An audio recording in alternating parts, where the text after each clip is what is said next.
Principal Babita Chaudhary जी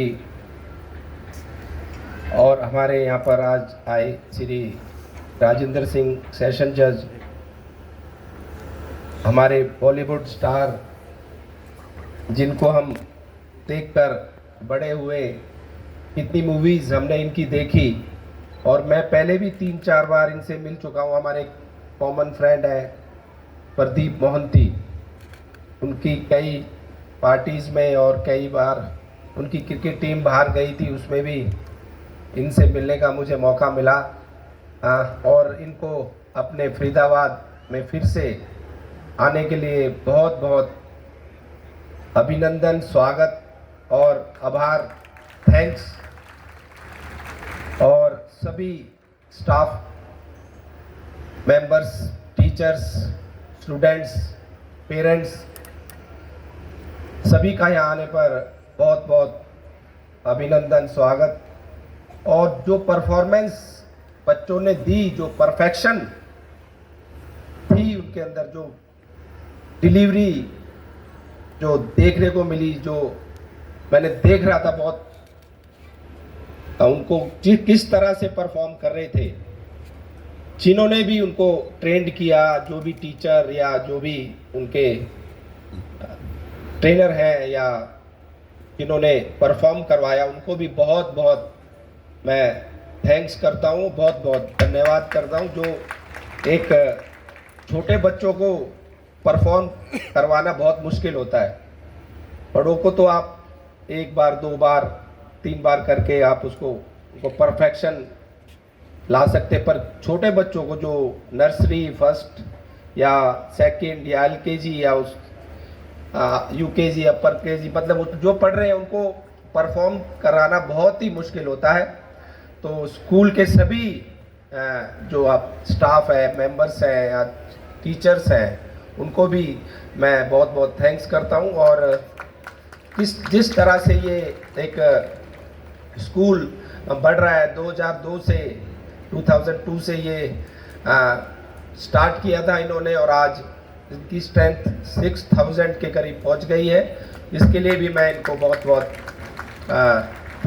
एक बधाई देता हूं कि भाई किस तरह से ये लोग एक आज के टाइम में जो एक कंपटीशन बच्चों में चल रहा है। जब हम पढ़ा करते थे तो हमारे 60% या उसके अबो आ जाते थे तो हमें लगता था कि बहुत अच्छे मार्क्स आ गए, पर आज इतना टफ कंपटीशन हो गया कि 98-99% तक के बच्चे मार्क्स ला रहे हैं और फिर भी अच्छे कई कॉलेजेस में, स्कूल्स में उनका एडमिशन नहीं हो पाता, क्योंकि आज हम पढ़ाई के ऊपर बहुत ध्यान दे रहे हैं।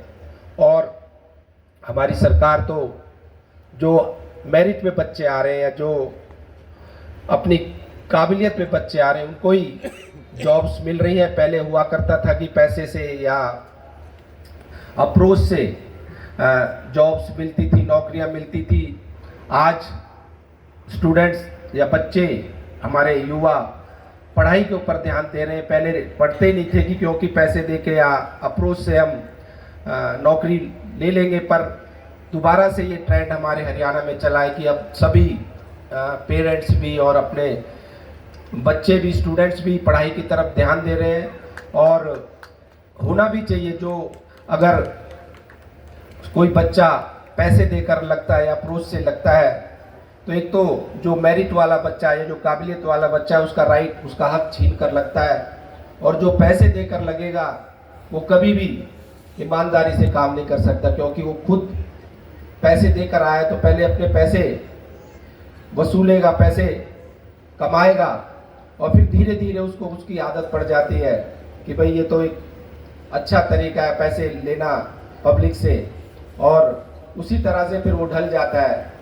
तो अभी पॉल्यूशन के बारे में भी मैं देख रहा था। पॉल्यूशन एक बहुत बड़ी एक एनसीआर में तो हमारे, क्योंकि एनसीआर अगर इंडिया में अगर हम देखें तो हमारे एनसीआर में पॉल्यूशन बहुत ही ज़्यादा है। और उसका एक मेन रीज़न क्या है? हम जो पेड़ काटते जा रहे हैं, पेड़ जो कम होते जा रहे हैं।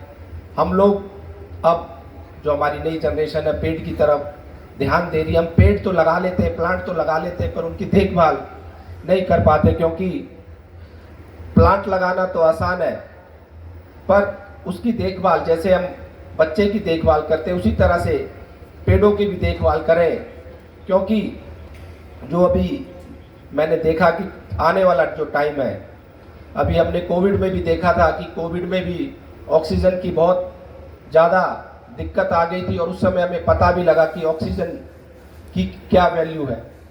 तो ये आने वाला जो हमारा टाइम है, जिस तरह से हम आगे बढ़ रहे हैं, पॉल्यूशन जिस तरह से जिस स्पीड से बढ़ रहा है, ग्लोबल वार्मिंग हमारी जो हो रही है, तो आने वाला टाइम हमारा बहुत खराब आने वाला है। इसलिए हम सब मिलकर इसमें सबको हमको मिलकर इस लड़ाई को लड़ना पड़ेगा, और हमें जो पॉल्यूशन जिससे होता है उसको रोकना भी पड़ेगा।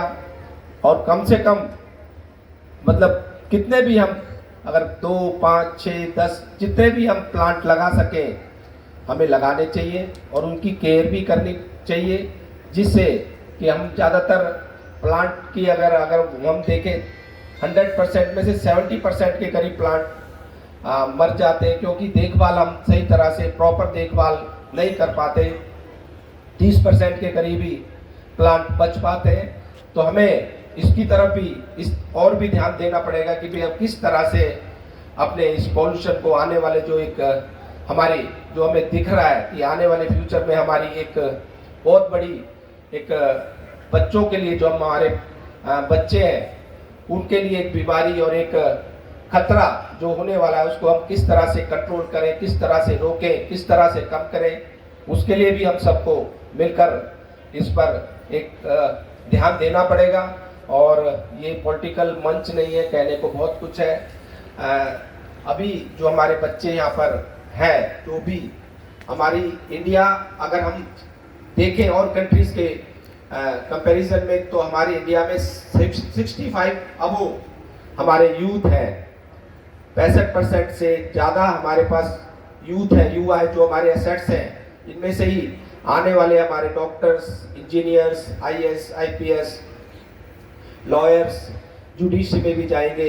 तो हमें इस अपने यूथ को, अपने इस एसेट्स को, एक पूंजी को भी हमने बचा के रखना है, क्योंकि जो यही आने वाले हमारे फ्यूचर हैं। और जिस तरह से स्कूल मैनेजमेंट और सभी लोग जो आज मैंने देखा, उसके लिए भी मैं सारे सभी मैनेजमेंट को, स्कूल्स प्रिंसिपल्स को, स्टाफ को, टीचर्स को बहुत बहुत बधाई, बहुत बहुत शुभकामनाएं देता हूँ कि इस तरह से ही आगे ये बढ़ते रहे, और हमारे फरीदाबाद जो एक ग्रेटर फरीदाबाद एक नया टाउन, नया सिटी बन रहा है, और एक एजुकेशनल हब ये पूरा बन चुका है। आज अगर हम देखें तो सारे ब्रांडेड स्कूल यहाँ पर हैं, और इसी तरह से हमारा फरीदाबाद आगे बढ़ता रहे, और हम अपने फरीदाबाद का इसी तरह से नाम करते रहें। और आगे जो बच्चे यहाँ पर आए हैं उनको भी मैं, सभी को, पेरेंट्स को भी मैं फिर से बहुत बहुत बधाई, बहुत बहुत शुभकामनाएं देता हूँ। Thank you very much.